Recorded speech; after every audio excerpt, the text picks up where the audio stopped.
In the neighboring South Tower, people are also evacuating.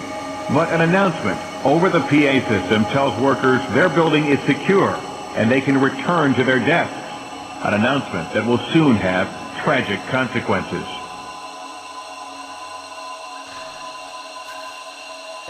Back now to New York City, and it appears that something else has occurred. We're not quite sure what, but apparently the level of the smoke, this is a slightly different area from the World Trade Center. Okay, it's now the base of the World Trade Center. There seems to be now a second area there of smoke. The second building that was hit by the plane has just completely collapsed. The entire building has just collapsed, as if a demolition team set off. When you see the old demolitions of these old buildings, it folded down on itself, and it is not there anymore. The whole side has collapsed? The whole building has collapsed. The whole building has collapsed? The building has collapsed. That's the southern tower you're talking about. Exactly. The second building that we witnessed the airplane enter had been, the top half had been fully involved in flame. It just collapsed. There is panic on the streets. Thousands of people running up Church Street.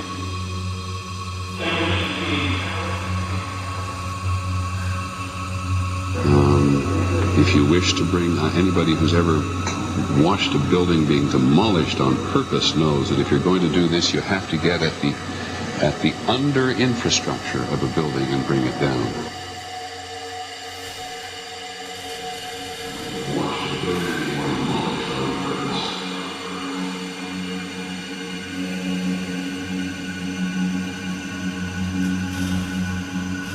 The chief of safety of the fire department of New York City told me he received word of the possibility of a secondary device, that is another bomb going off.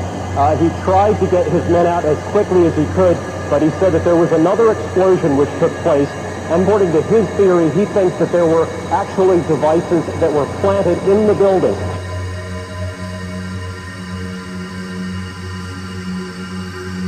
I remember an explosion. At that point, I got knocked out. I don't remember anything. Then I got up, and I remember walking out, and it was total darkness in the car doors. And I was at the edge. I was in a dentist's office because there was dentist chairs and tools. And I looked out the window because the windows exploded, and the street below caved in. The whole street caved in. You can see below the street. It just went ba-boom. It was like a bomb went off. And it was like holy hell coming down them stairs. And then when we finally got to the bottom, we were coming out on mezzanine level there, and another explosion came right on me because everything went flying right in front of you. Everything just went whoop. We really never even got to close that close to the building. The explosion blew and it knocked everybody over. We just heard another explosion. 10:30, I tried to leave the building, but as soon as I got outside, I heard a second explosion and another rumble and more smoke and more dust. I ran inside the buildings, the chandelier shook, and again, black smoke filled the air. Within another 5 minutes, we were covered again with more silt and more dust. And then a fire marshal came in and said we had to leave because if there was a third explosion, this building might not last.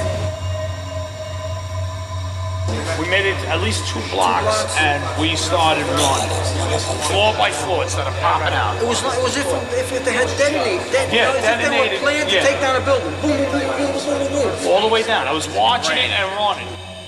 We were getting our gear on and making our way to the stairway. There was a heavy-duty explosion, and everybody just started running for the door. Everybody was trapped.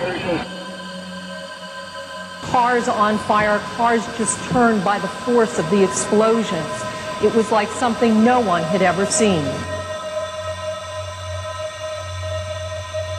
Rick Sanchez has been there throughout this morning for us. Rick, tell us where you are and what the latest is. Well, I'm in that area, if you're familiar with this area, of where West Broadway and Hudson come together right at Chambers. That would put us about a block and a half away from the site of where the explosion was. That area has just been evacuated because police have found what they described as a suspicious device. and they fear that it might be something that could lead to another explosion. Obviously, there's a real sense of caution here on the part of police. I spoke with some police officials moments ago, Chris, and they told me that they have reason to believe that one of the explosions at the World Trade Center, aside from the ones that may have been caused by the impact of the plane with the building, may have been caused by a van that was parked in the building that may have had some type of explosive device in it. So their fear is that there may have been explosive device planted either in the building or in the adjacent area, and that's why they're being so cautious.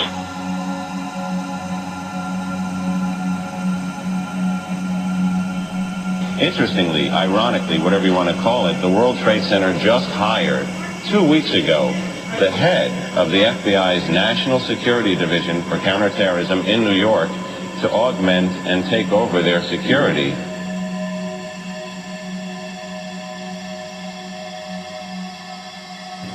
Whoever is behind this put together an incredibly sophisticated program.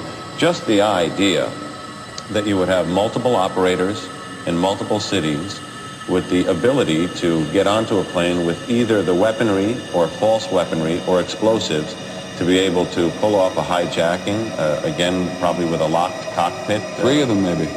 Again, a hijacking and another hijacking and another, and maybe one that's still aloft, that you would be able to, and this is the part that has confounded me, and you touched on this, how do you make a pilot in a plane full of passengers into a suicide pilot, a kamikaze to slam into a building?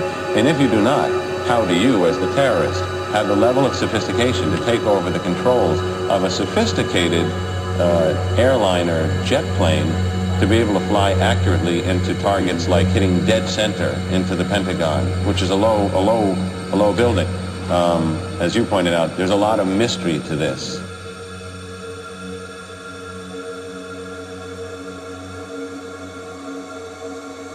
I know you said there'll be a time for politics, but you've also said you wanted to change the tone of Washington.